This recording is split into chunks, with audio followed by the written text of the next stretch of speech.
most requested ito, gagawa tayo at magbe-build ng PC! Umpisahan natin ngayon! Uumpisahan muna natin tong Intel na 14900K! Look at this! Look at this!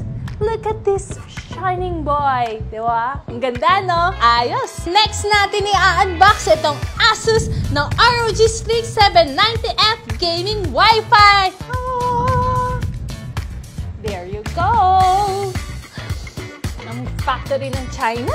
Kakabit na natin ito, ha? Isa natin yan. Ignore.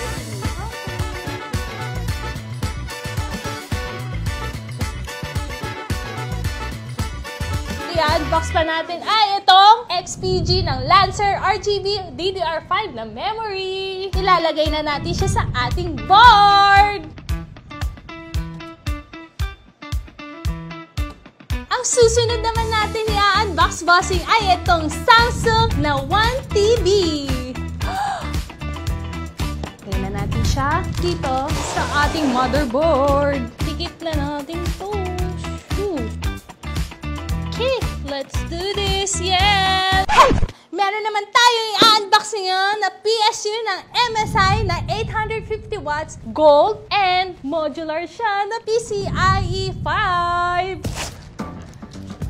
Oh, he's so pretty. Oh! And there you have it, ang ating modular na PSU ay gawa na.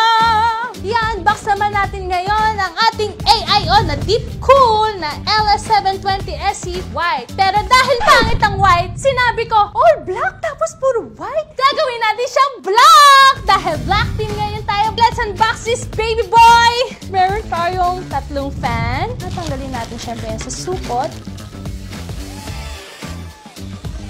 Dahil Intel ang ating board at CPU, eto naman ang kakabit natin. Dahil deep cool ang ating fan, dapat deep cool din ang ating case. Woo! Ang ganda! Tara na at kabit na natin tong MOBA, bossing.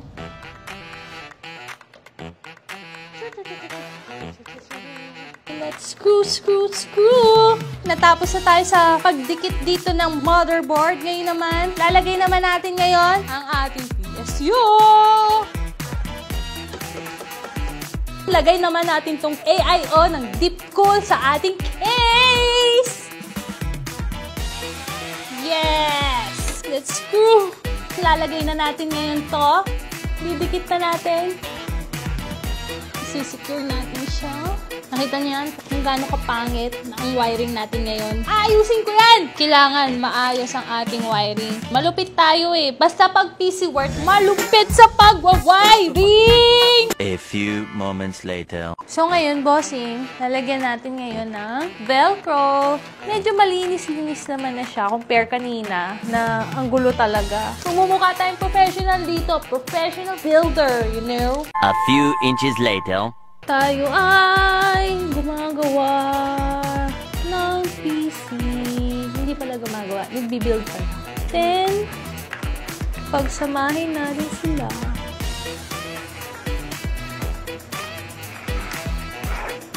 Mga nagsasabi dyan, hindi daw marunong mag-build si Kachi. Oh, ayan na. Ayan na. Malapit na matapos. Siguro mga around 80%. I don't know. I don't know. I don't know. Mag-cut lang tayo. Sana matuwa dito yung customer. Kasi si Kachi gumawa nito eh. Kaya mo, sisend natin yung video na to kay ating bossing. Send natin yun dyan. Kita mo kung gaano kalupit yan. Linis, di ba? Gawa ko yan. Oo. Ang linis, di ba? Oo. Damn! Ang kulang na lang na piece niyan ay 4070 Ti Super ng palit! Oh my God, yanin. Tara na at kabit na natin ang GPU.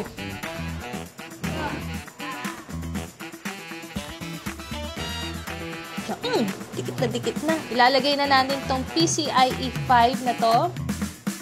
Sa mga bossing natin dyan na nagre-request na si Kachi naman mag-build. It's a dream come true. Tara na, ayusin na natin to. Ayusin na natin to, ha? Para hindi makalat. After 534 years, Hindi naman. Matagal tayo inaabot dito sa PC na to. Rate mo naman itong build natin. Comment down below kung gusto mo din si Kachi ang mag-build ng PC nyo. Hashtag, dapat si Kachi ang mag-build ng PC ko. PM ka na sa PC World! Bubuksan na natin. Sana, please, hindi sumabog. Kawawa naman tong lugar na to. Kawawa naman din kami. Kawawa naman si customer. So, i-on na natin. Naka-on na yung PSU. Tatestingin natin. Kumana siya! Kumana siya!